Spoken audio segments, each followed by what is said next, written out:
بسم الله الرحمن الرحيم واذكروا الله في أيام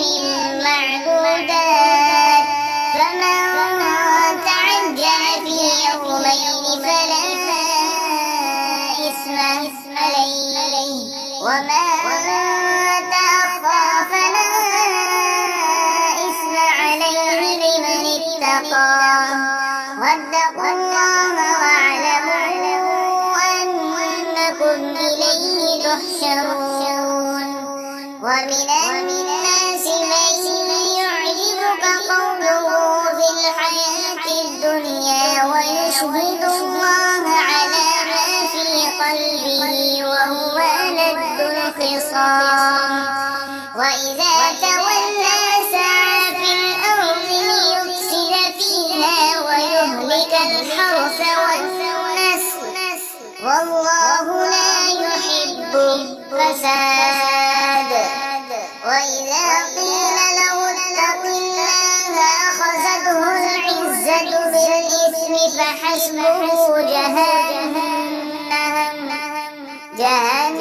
جهنم ولبئس المهاد ومن الناس من يشري نفسه ابتغاء مرضات الله والله رؤوف بالعباد يا أيها الذين آمنوا ادخلوا في السلم كافة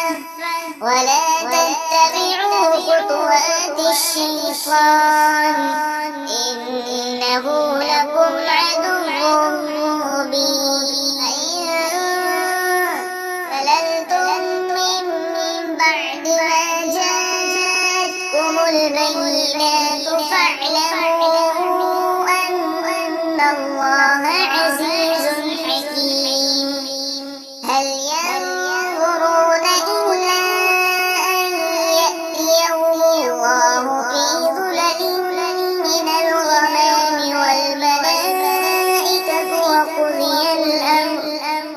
وإلى الله ترجع الأمور سل بني إسرائيل كم آتيناهم من آية بينة ومن يبدل نعمة الله من بعد ما جاءته فإن الله شديد العقاب زين للذين كفروا الحياة الدنيا ويسخرون من الذين آمنوا والذين اتقوا فوقهم يوم القيامة والله يرزق من يشاء بغير حساب كان الناس أمة واحدة فبعث الله النبيين مبشرين ومنذرين وأنزل معهم الكتاب بالحق ليحكم بين الناس فيما اختلفوا فيه وما اختلف فيه إلا الذين أوتوه من بعد ما جاءتهم البينات بغيا بينهم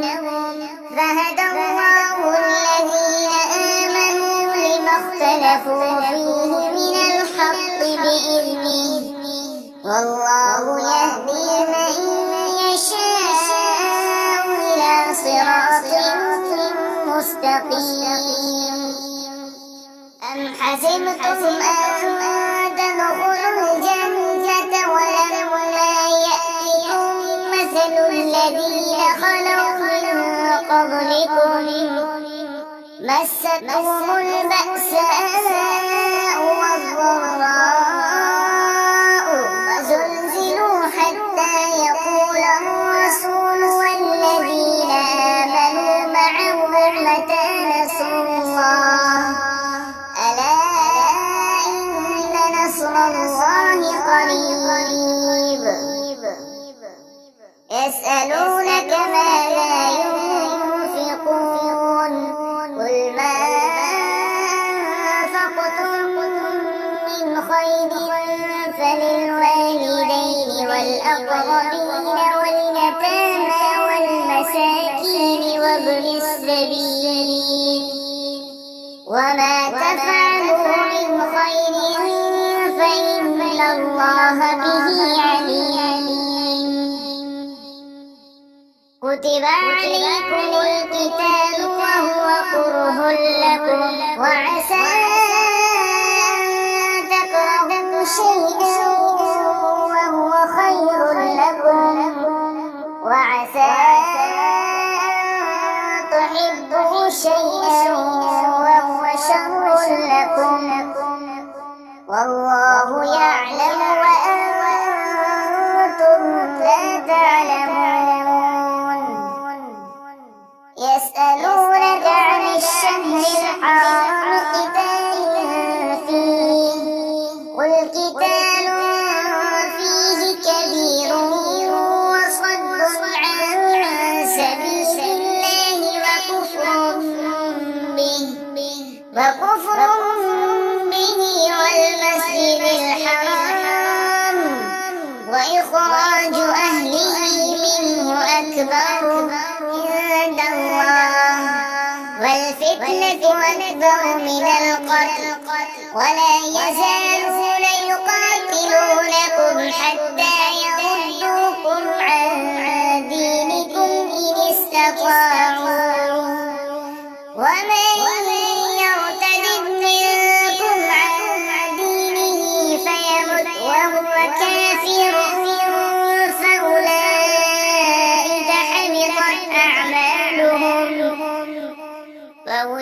فأولئك حبطت أعمالهم في الدنيا والآخرة وأولئك